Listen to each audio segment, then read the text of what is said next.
was taking a look at my YouTube stats the other day, and I noticed a bunch of you were liking the video that I did on the top 5 Google fonts that I was feeling at the moment.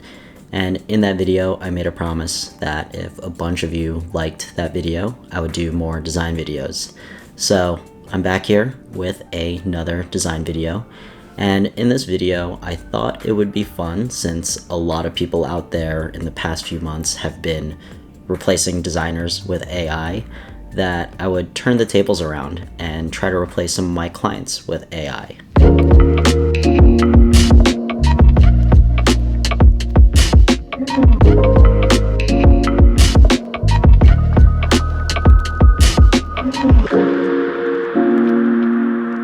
No, but seriously, I was basically trying to come up with an idea for an exercise where I could create a graphic without having to deal with client feedback. And I thought it would actually be pretty good to use ChatGPT to prompt me to create a graphic, and in this exercise be able to explore what my own style is. Now, a lot of the work that I do is for clients, so the designs that I produce are basically for the client's eye and what they like and what their style is.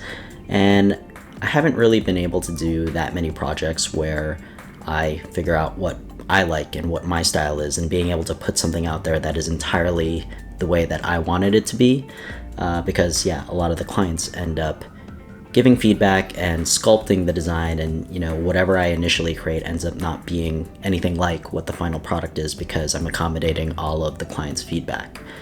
So I thought this would be a great way to basically have somebody prompt me with something and then not have to deal with the feedback, and basically be able to create a graphic the way I wanted it to be, or the way that I thought it should be. Now, I basically want to share with you what I created and take you through my thought process. Now, I only time boxed this exercise for a day, so it's not a masterpiece. I wouldn't call it a masterpiece. But it was a really fun exercise, and I basically want to take you through the process of how I went about it. Alright, so the first part of this process is going on to ChatGPT and getting a prompt. I wanted to keep this very simple, so when I went into ChatGPT, I simply basically just asked it this: can you write a possible headline of a news story and give me a prompt to design a graphic for that headline? The reason I asked it this is because I wanted to do a graphic very similar to some of the work that I did when I was working for The Block, which was a crypto news site, where they were publishing a bunch of news stories, and I would design the feature graphic for that story. And what ChatGPT gave me in return ended up being, in true client fashion, way more than what I bargained for, and it ended up asking me for an infographic. Now, this is the entire response that I got for my simple prompt, and in true client fashion, they asked for a bunch of stuff without giving me the content of what should actually be in there. So they wanted this infographic about solar panels, without giving me any data or the copy to work with. So I had to follow up asking it to give me the exact copy that it wanted in this graphic, and it gave me quite a few additional guidelines, and basically took this, pretended it was like a brief, as if it was a ask that I got at a job, and I created a graphic for it.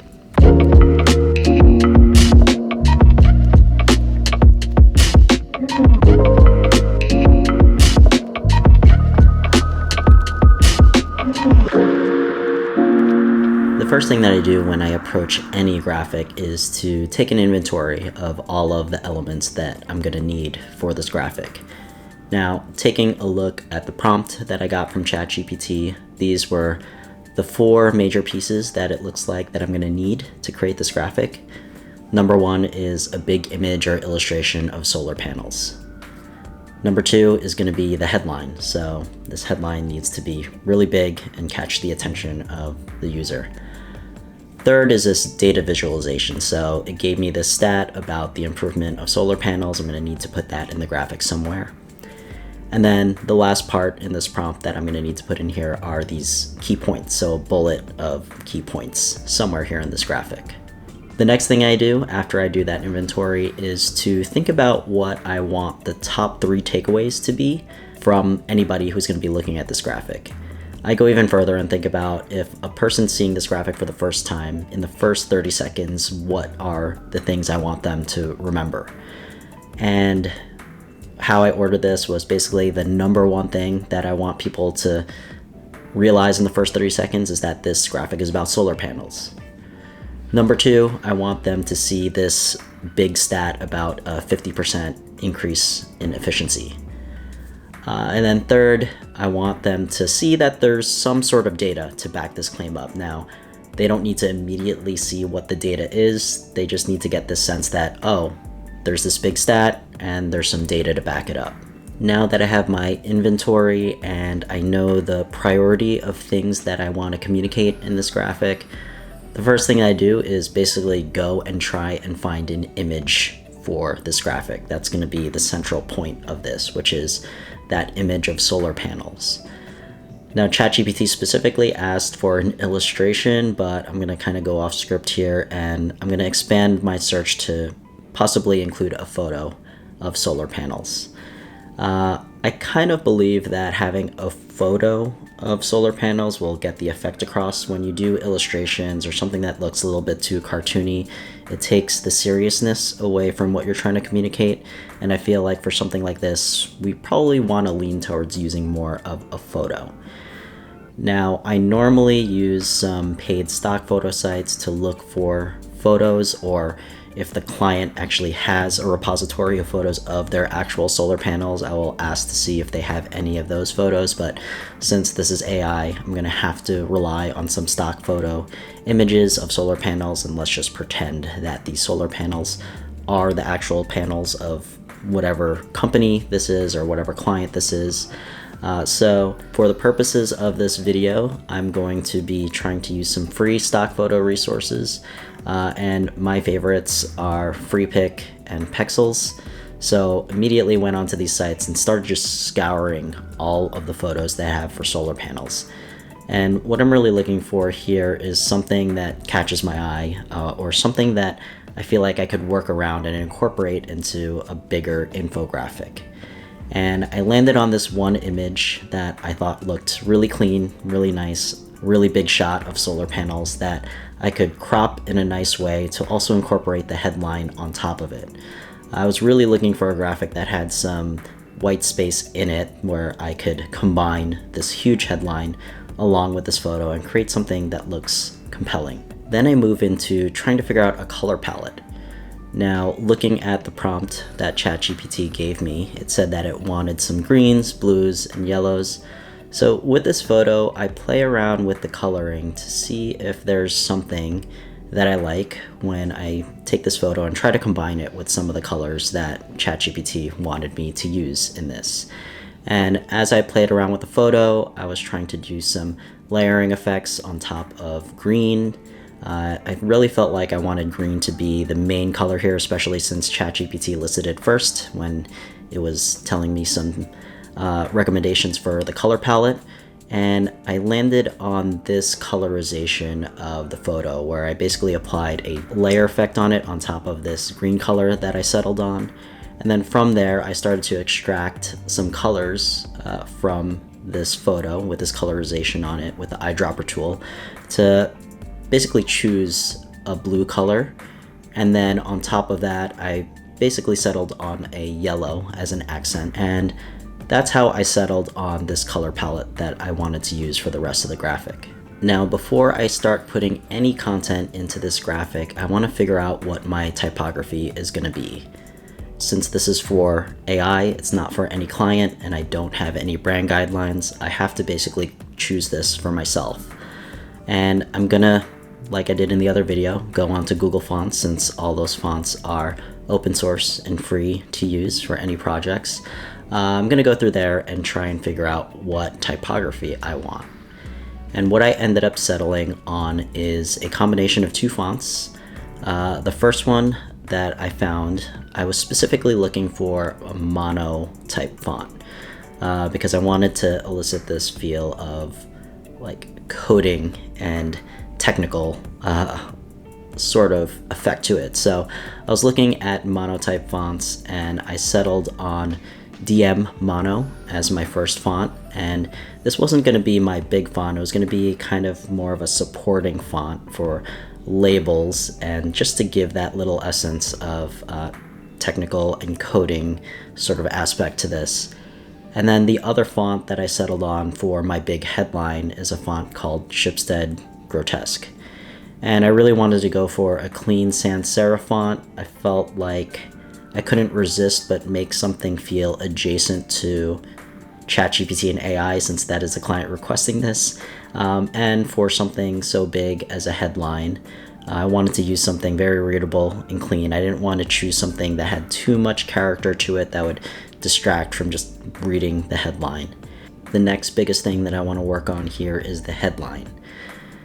Now, I know exactly where I wanted to place this. There's this big empty space in the sky above the solar panels in the photo that I chose, and I really wanted the text to land in this space, and I want it to be big.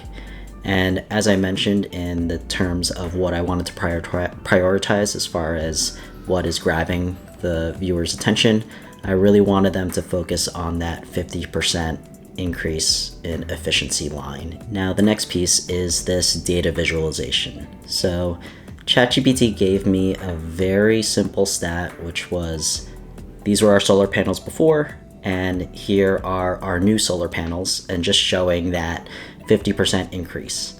I decided to keep this very simple, and the element that I thought would be fun to work off of, which was the solar panels, would be good to use as that like backing graph behind the bars. So I don't know if you really noticed this immediately, but it was what was going on in my head, was that I would make the background of this bar chart sort of feel like the grid pattern that you see if you're looking straight on at a solar panel. I hope that comes across, and if not, it's a fun little Easter egg, but I thought it would be fun to incorporate the solar panels in that subtle way.